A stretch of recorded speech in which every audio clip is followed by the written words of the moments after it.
নমস্কার, নিউজ ভ্যানগার্ডের সংবাদে আপনাদের স্বাগত। প্রথমেই সংবাদ।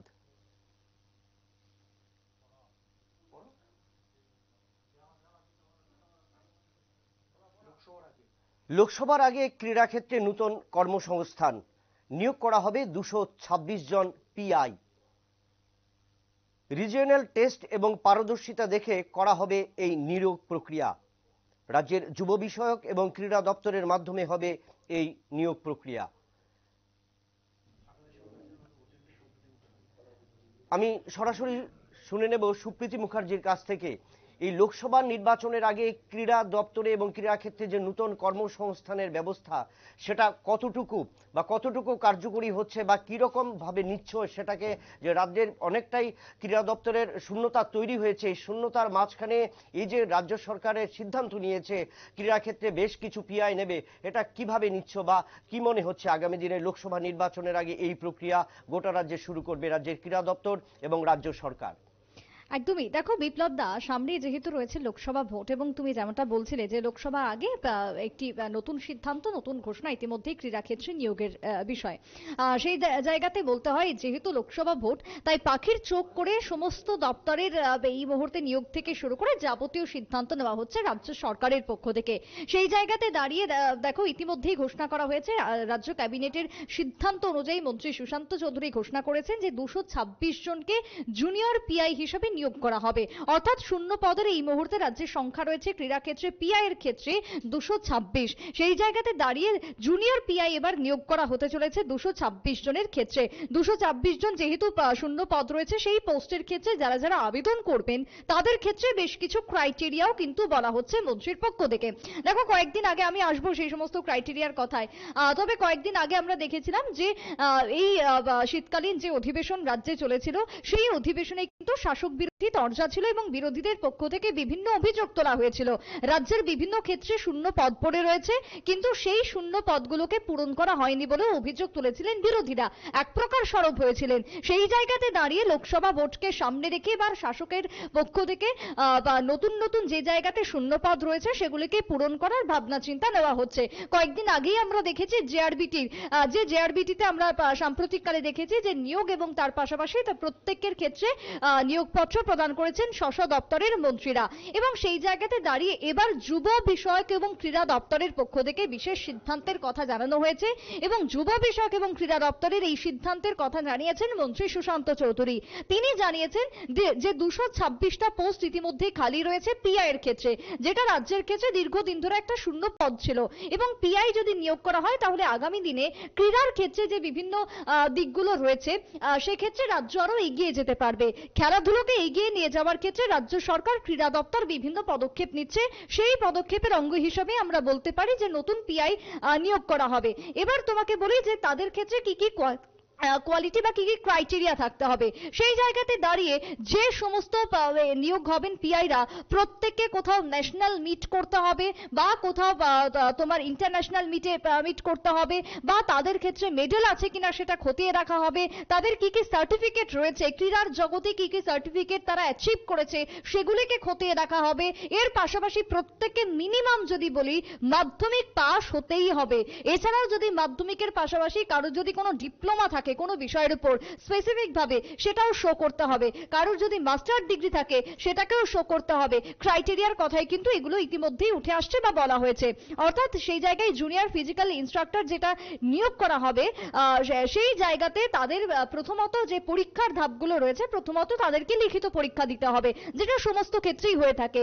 সেই পরীক্ষার পর তাদের যেমনটা মৌখিকভাবে ভাইবা নেওয়া হয়, ইন্টারভিউ নেওয়া হয়, সেটা নেওয়া হবে। পরবর্তীতে তাদের ফিজিক্যাল ফিটনেস ঠিক কতদূর রয়েছে তার উপরে কিন্তু ভিত্তি করা হবে। সুপ্রীতি, তোমাকে আমি একটু থামাবো, যে জানতে চাইবো যে সুশান্ত চৌধুরী যেটা বক্তব্য বলেছেন, তো সেই ক্ষেত্রে কবে নাগাদ নেওয়া হতে পারে সেই সমস্ত পিআই? এটা হলো একটা প্রশ্ন। এবং দ্বিতীয় প্রশ্নটা হলো যে ক্ষেত্রে জাতীয় এবং আন্তর্জাতিক স্তরে যদি কেউ কোনো প্রতিযোগী ভালোভাবে রেজাল্ট করে থাকে কিন্তু সেই ক্ষেত্রে তাদের মাধ্যমিক অনুত্তীর্ণ, তাদেরকেই সেই ক্ষেত্রে নেওয়া হবে কিনা সে বিষয়ে কি কোনো কিছু স্পষ্টীকরণ দিয়েছেন কি সুশান্ত চৌধুরী? দেখো বিপ্লব দা, ভীষণই গুরুত্বপূর্ণ একটা প্রশ্ন যে এই যখনই পোস্টের কথা বলা হয়েছে তারপরে রাজ্যবাসীর মধ্যে একটা প্রশ্ন উকি দিচ্ছে যে কবে নাগাদ নিয়োগ করা হবে বা কবে তারা ফর্ম ফিল আপ করবে, আবেদন করবে। এই প্রশ্ন ইতিমধ্যেই ঘুরপাক খাচ্ছে, কিন্তু আজকে সুশান্ত চৌধুরী এই সংক্রান্ত বিষয়ে কোনো কিছু খোলসা করেননি। তবে শুধুমাত্র রাজ্য বিধানসভাতে যা যা সিদ্ধান্ত নেওয়া হয়েছে সেই সিদ্ধান্তের কথাই আজকে শুধু সাংবাদিক বৈঠকের মধ্য দিয়ে তিনি তুলে ধরেছেন। নতুন যে কর্মসংস্থান সৃষ্টি করা হয়েছে সেই কর্মসংস্থানের কথা তিনি জানিয়েছেন। তবে কবে নাগাদ নিয়োগ হবে সেই প্রশ্নের উত্তরে তিনি জানান যে অতি দ্রুত এর প্রসেসিং শুরু হয়ে যাবে এবং যাবতীয় বিষয়ে জানতে যুব বিষয়ক এবং ক্রীড়া দপ্তরের দেখভালের দায়িত্বে যেহেতু রয়েছে তাই তাদের সঙ্গে যোগাযোগ করার কথাও বলা হয়েছে। কিন্তু এখনো পর্যন্ত নিয়োগ সংক্রান্ত বিষয়ে আপাতত এইটুকুই তথ্য দেওয়া হয়েছে যে 226টা নতুন পোস্ট ইতিমধ্যেই রাখা হয়েছে, শূন্য পদ, যে পদের জন্য নিয়োগ করা হবে। কিন্তু তুমি যেটা বলছিলে যে যারা যারা এই ক্ষেত্রে নিয়োগ যারা যারা প্রার্থীরা রয়েছেন বা যারা এই ক্ষেত্রে জমা দেবেন আবেদনপত্র, তাদের ক্ষেত্রে ক্রাইটেরিয়া অনুযায়ী সেই ক্রাইটেরিয়াতে কিন্তু বারবার মন্ত্রী জানিয়ে দিয়েছেন যে প্রত্যেককে মিনিমাম মাধ্যমিক পাস হতে হবে। কিন্তু হ্যাঁ, অনেক সময় দেখা যায় যে তোমার ধরো অনেকেই রয়েছে যারা বিভিন্ন একেবারে গ্রাউন্ড লেভেল থেকে উঠে আসছে, বিভিন্ন প্লেয়াররা রয়েছে যারা হয়তো রাজ্য যেরকম ভাবে তারা রাজ্যের ক্ষেত্রে তারা বিভিন্ন খেলায় অংশগ্রহণ করছে, জাতীয় খেলায় অংশগ্রহণ করছে, আন্তর্জাতিক খেলায় অংশগ্রহণ করছে, অনেকের দেখা যায় যে মিনিমাম সেই মাধ্যমিক পাসের সার্টিফিকেট টুকু থাকে না। তখন সেই জায়গাতে তাদের খতিয়ে দেখা হবে যে তারা কোন কোন জায়গাতে কি কি পারফরমেন্স করেছে, তাদের সেই জায়গাতে পারফরমেন্সের একটা নিরিখে সিদ্ধান্ত নেওয়া হবে এবং এই সমস্ত কিছু সিদ্ধান্ত নেবে যুব বিষয়ক এবং ক্রীড়া দপ্তর, যে দপ্তরের বর্তমানে মন্ত্রী রয়েছেন টিঙ্কু রায়। তিনি পুরো বিষয়টি তখন তারপরে খতিয়ে দেখবেন। তবে আপাতত ইতিমধ্যে ক্রীড়ার ক্ষেত্রে একাধিক শূন্যপদ পড়ে রয়েছে বলে রাজ্য বিধানসভাতে বিরোধীরা প্রশ্ন তুলেছিলেন এবং এক প্রকার বলা যায় যে সরব হয়েছিলেন। তারই পরিপ্রেক্ষিতে বিভিন্ন সিদ্ধান্তের কথা জানানো হয়েছে এবং তারই মধ্যে একেবারে উল্লেখযোগ্য বা অন্যতম সিদ্ধান্ত হচ্ছে জুনিয়র পিআই। দীর্ঘদিন ধরে দেখো বিপ্লবদা, দেখবে যে রাজ্যের ক্ষেত্রে পিআই নিয়োগ করা হয়নি, দীর্ঘ বছর হয়ে গেছে। সেই জায়গায় দাঁড়িয়ে জুনিয়র পিআইও কিন্তু নিয়োগ হয়নি। ফিজিক্যাল ইনস্ট্রাক্টর নিয়োগের ক্ষেত্রে একটা চাপ কোথাও গিয়ে পড়ছিল, সেই দিকটাকে মাথায় রেখে তড়িঘড়ি এই সিদ্ধান্ত বলেই মনে করছে একাংশ রাজনৈতিক মহল। তবে যেহেতু সামনে রয়েছে লোকসভা ভোট, তাই এই লোকসভা ভোটের আগ মুহূর্তে দাঁড়িয়ে তোমার খেলাধুলার জগতে ভোট বাক্সে যাতে একটা প্রভাব পড়ে, রাজ্যের ভোট দুটি লোকসভা আসনে যাতে তার প্রভাব একটা কোথাও গিয়ে পরিলক্ষিত হয়, সেই সিদ্ধান্তকে মাথায় রেখেই কোথাও একটা গিয়ে তড়িঘড়ি 226টা যে পোস্ট রয়েছে, শূন্য পদ রয়েছে, সেই শূন্য পদ পূরণের কথা ইতিমধ্যেই জানানো হয়েছে মন্ত্রীর তরফ থেকে। কিন্তু খুব শীঘ্রই তার কার্যক্রম শুরু হয়ে যাবে। আপাতত যে যে ক্রাইটেরিয়া রয়েছে সেই ক্রাইটেরিয়া অনুযায়ী প্রত্যেককে আবেদন করতে হবে, তারপরে তার পরীক্ষা, তারপরে তার ফিজিক্যাল ফিটনেস দেখা হবে। তবে সুপ্রীতি, তোমাকে আমি একটা প্রশ্ন জিজ্ঞেস করব যে সদ্য সমাপ্ত যে বাজেট, অন্তর্কালীন বাজেট যেটা নির্মলা সীতারমণ পেশ করেছেন, সেখানে কিন্তু জাতীয় স্তরে এবং রাজ্য স্তরে কোনো ক্রীড়া ক্ষেত্রে কোনো বাজেট ধরা হয়নি। তো সেই পরিস্থিতিতে সামনেই লোকসভা নির্বাচন, এই লোকসভা নির্বাচনের আগে এই যে নিয়োগ প্রক্রিয়া, এই নিয়োগ প্রক্রিয়া রাজ্য সরকারের কতটুকু অক্সিজেন পাবে বা রাজ্য সরকার কতটুকু নিজেদেরকে মেলে ধরতে পারবে বা সাধারণ মানুষের কাছে পৌঁছাতে পারবে, যেখানে অন্তর্বর্তীকালীন এই বাজেটে নির্মলা সীতারমণ ক্রীড়া ক্ষেত্রে কোনো বাজেটই রাখেননি। তো রাজ্য সরকার কিভাবে সেখানে নিয়োগ প্রক্রিয়া করবে? ঠিক, একদমই তাই। এবং যেহেতু অন্তর্বর্তী এই বাজেট যেটা পেশ হলো, এদিকে কিন্তু তাকিয়েছিল একটা গোটা দেশের আপামর দেশবাসী।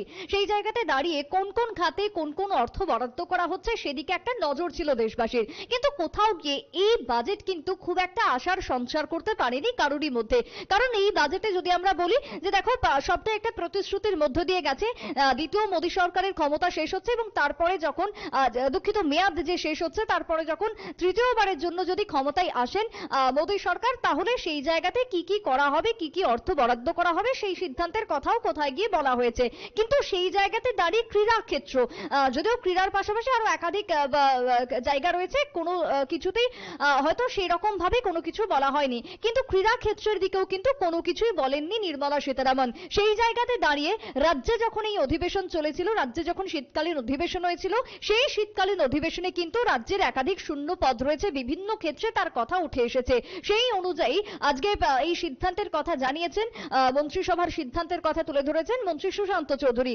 এই সিদ্ধান্তের মধ্য দিয়ে রাজ্যের বিজেপি যে আরো অনেকটাই মাইলেজ পেল, সেটা কোথাও গিয়ে একটা প্রতিফলিত হবে ভোট বাক্সে গিয়ে, এবং তার কোনো রকমের বলার অপেক্ষা রাখে না। একদিকে দেখো, যুব যে ভোট বা যুবদের যে একটা অংশ, সেটাকে কিন্তু টার্গেট করছে মানিক সাহা, এবং সেই জায়গাতে দাঁড়িয়ে দাঁড়িয়ে রাজ্যে যে সমস্ত জায়গায় কর্মসংস্থান সৃষ্টি করতে হবে, মূল ইস্যু বিরোধীদের কি ছিল, যে কর্মসংস্থান, সেই কর্মসংস্থানকে কিন্তু বিরোধীরা যেরকম ভাবে হাতিয়ার করেছে, সেই জায়গাতে দাঁড়িয়ে মানিক সাহাও কিন্তু এই কর্মসংস্থানের দিকেই ফোকাস দিচ্ছে। কিভাবে না, যে যে শূন্য পদগুলি রয়েছে সেগুলিকে পূরণ করা, যে যে পরীক্ষাগুলি হয়েছে সেগুলির রেজাল্ট বের করে দেওয়া, সেগুলিতে নিয়োগ করা।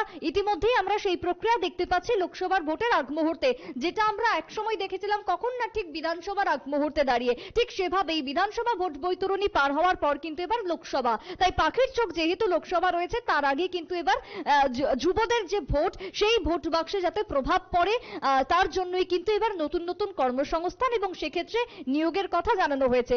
আগামী দিনে ক্রীড়া জগৎ তো বটেই, অন্যদিকে রাজ্যের ক্ষেত্রে একটা বাড়তি অক্সিজেন, যেটা তুমি বলছিলে, বাড়তি মাইলেজ পাওয়া, এবং তার সঙ্গে প্রচার থেকে শুরু করে প্রসারে বিজেপি যে আরো কয়েক গুণ এগিয়ে যাবে লোকসভা ভোটের আগ মুহূর্তে, সেটাই কিন্তু এখন একমাত্র লক্ষ্য, এবং যার বলার কোনো অপেক্ষা রাখে না, যে লক্ষ্যকে সামনে রেখে এই পদ্ধতি। অনেক অনেক ধন্যবাদ তোমাকে। এই 226টি পোস্ট নেওয়া হবে ফিজিক্যাল টেস্টে এবং পারদর্শিতার মধ্য দিয়ে, যে ক্রীড়া ক্ষেত্রের রাজ্যের যুব বিষয়ক ক্রীড়া দপ্তর যেটা জানালেন সুশান্ত চৌধুরী, এটা শুনলেন। অনেক ধন্যবাদ সুপ্রীতি তোমাকে। এবার নিয়ে নিচ্ছে একটা ছোট্ট বিরতি, সঙ্গে থাকুন।